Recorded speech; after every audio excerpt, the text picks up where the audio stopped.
Nesta semana, o assunto mais votado no quadro Você Quer Saber, técnicas para melhorar o atendimento. E para mostrar, inclusive, esse tema, a repórter Gina Souza ouviu especialistas, empresários, profissionais liberais e, é claro, clientes. A senhora aguarda só um instante, por gentileza.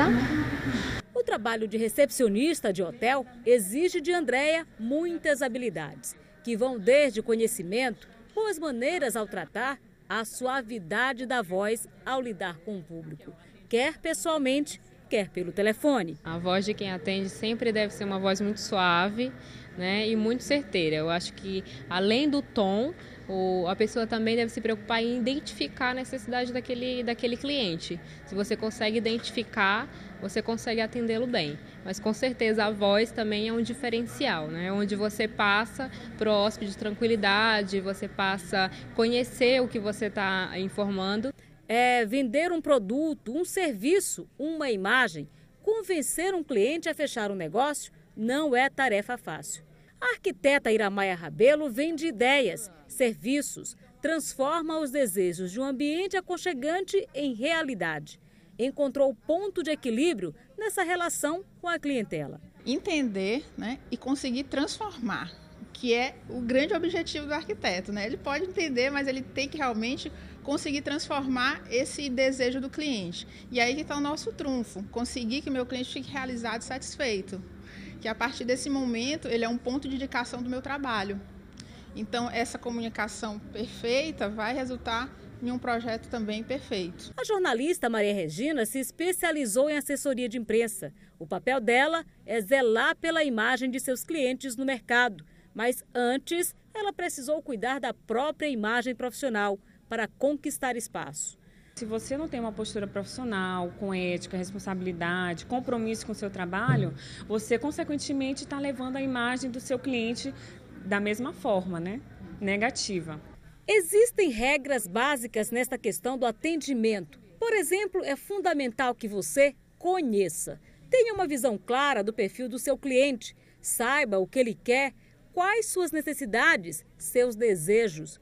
Escute. Ouvir é básico, mas não basta. É preciso escutar o cliente, interpretar o que ele diz e o que ele não diz. Isso é ampliar a percepção de atendimento.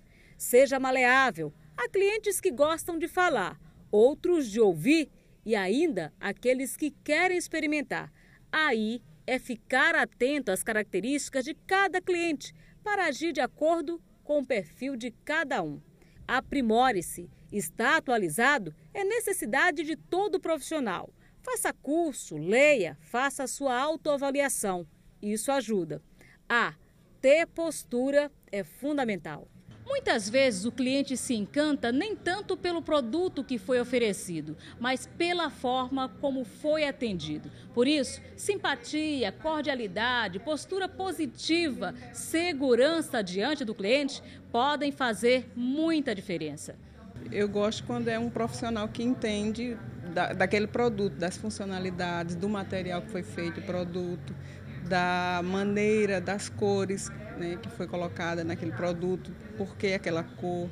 Então, quando é alguém que sabe explicar, isso faz uma diferença, porque aí a gente já percebe que a pessoa entende, né, e que está tentando, de uma certa forma, mostrar para a gente todas as características do produto, né. A ética também faz diferença. Por isso, evite empurrar aquilo que seu cliente não precisa. Porque, caso contrário, a figura do bom vendedor pode ser confundida com a de um mercenário. Com essa conversa com o meu cliente, eu tenho que saber as reais condições dele.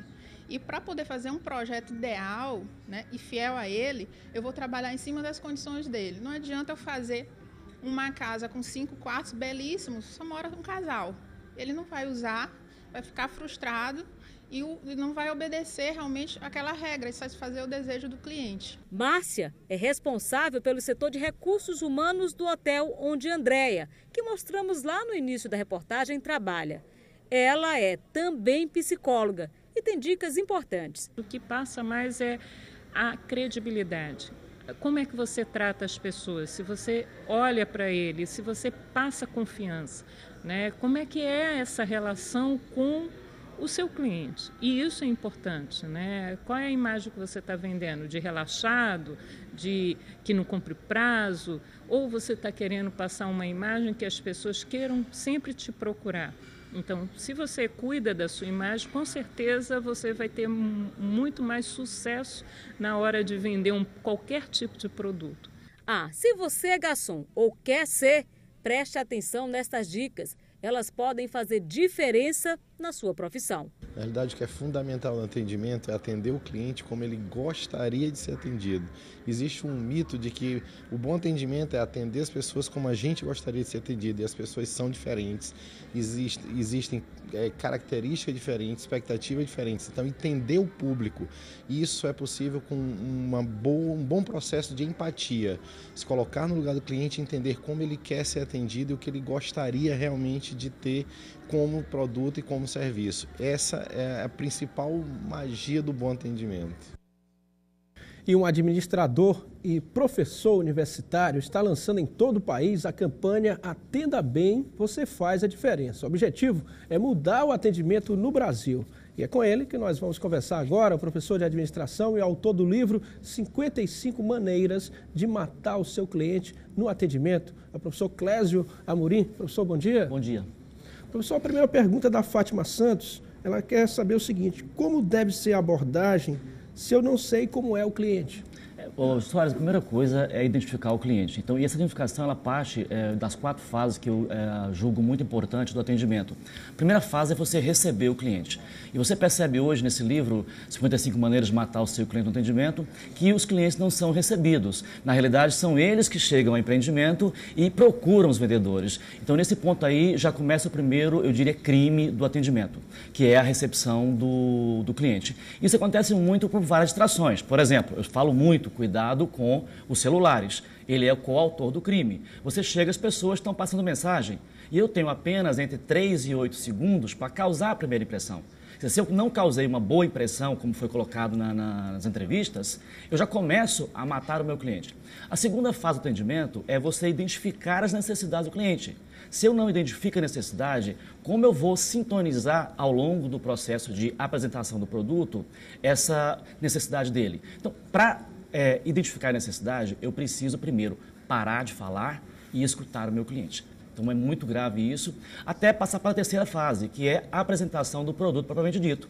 E uma quarta, que raramente acontece, não é só em São Luís, mas no Brasil inteiro que eu pude identificar, que é você fortalecer a relação entre a empresa e aquela pessoa que se interessou pelo seu produto ou serviço. Isso vai tanto na questão de empresas que vão vender um serviço ou um produto, quanto no turismo também. A gente aqui tem, por exemplo, muitas reclamações. Somos uma cidade turística, mas temos essa reclamação desde o taxista até a pessoa que trabalha no hotel, até o vendedor mesmo. Perfeito. Janaína, desse livro, 60% de casos estão concentrados no segmento turístico, que eu atuo já há 10, 15 anos. O meu doutorado é em turismo e desenvolvimento sustentável e nós temos um grande desafio. Eu estou no encontro de turismo do Maranhão, ontem e hoje, falando justamente sobre turismo, o tour de experiência. Quer dizer, a experiência ela requer de quem vai prestar o serviço um envolvimento maior com o seu cliente. E isso não é só técnica, eu tenho batido muito. É muito mais atitude, comportamento, como foi colocado. Foi colocado o tom de voz. Para você ter uma ideia, só o tom de voz representa, na satisfação geral, 30% da satisfação. Então, não é o que eu falo, mas é como eu falo. É um tom agradável? É um tom que o cliente cria um canal de conexão com a empresa? Nós temos clientes do tipo visual, auditivo e sinestésico. O visual é mostrar imagens. E aí você ouve o cliente dizendo, eu quero ver, mas eu não mostro imagens para ele, então eu não entro em sintonia com esse canal do cliente. E é muito difícil eu conseguir colocar um produto ou serviço ou uma ideia se eu não comunicar no mesmo canal de recepção do meu cliente. Os outros 60% são sinestésicos. Ele precisa pegar, sentir. Você vê aquele cliente que chega, pega no tecido e eu não abro o saco para ele olhar, a caixa para olhar. Então ele está me dando a informação de como ele quer comprar e eu não observo isso, porque o atendente ou não tem técnica ou não tem essa atitude, esse comportamento para acessar esse canal. Professor Marcos José pergunta como fidelizar um cliente, ele é vendedor. Principalmente encantando esse cliente. Como encantar o cliente? Ativando um prazer em comprar. Hoje, esse livro surgiu do desprazer de compras que eu tenho diariamente. Eu viajo muito pelo Brasil e quando eu saio de norte a sul, isso não é concentrado, é espalhado no Brasil inteiro. Por isso, eu cansei de reclamar. E eu não adianta só reclamar. E aí, diante disso, eu tenho uma ferramenta na mão, que é o conhecimento, que é a experiência, que são as pesquisas que eu faço. Parei de reclamar. Hoje eu dou orientação que é não reclame, contribua para melhorar o atendimento. E a minha contribuição está sendo esse livro, essa campanha, que a primeira ação dela é o livro. A campanha é Atenda Bem, você faz a diferença. O foco de fidelizar um cliente não está na qualidade do produto apenas. Isso talvez represente a mínima coisa. Não estão nos problemas, nos erros que nós cometemos ao atender, mas na maneira como nós vamos solucionar os erros. Então, encantar um cliente é o primeiro processo para fidelizá-lo. E para encantá-lo, eu preciso entender de gente. Para entender de gente, atender bem o meu cliente, o empresário precisa atender bem o seu funcionário. A gente viu na reportagem muitas dicas, eu lhe perguntaria qual a principal, se é que a gente pode estabelecer uma principal para que o vendedor ou aquela pessoa que está oferecendo algo não seja também nem abusada, nem pareça só interessada em algo, em vender algo e que também possa efetivar aquela venda. É entender a relação que existe, a diferença que existe entre uma venda transacional, que eu estou preocupado apenas em colocar o meu produto ou serviço para o cliente em troca de uma comissão. Eu falo que o atendimento e a venda tem que ter uma intenção. Então, eu tenho que receber a pessoa com a intenção de atendê-la bem, de colocar a ela um produto ou serviço que vá satisfazer a necessidade e, ao mesmo tempo, nessa intenção que eu tenho de dar um bom atendimento, eu tenho, em troca disso, o quê? Uma reciprocidade do cliente. Então, essa questão do cliente chato, do cliente caroço, do cliente bombom, isso não existe. Todo cliente é bom. Professor, muito obrigado por essa entrevista aqui no Bom Dia. O seu livro só no ano que vem, não é isso? Em janeiro, nós teremos um lançamento aqui em São Luís, em todas as capitais, porque é uma campanha nacional que um consumidor cansado de reclamar iniciou. Muito obrigado. Agradeço.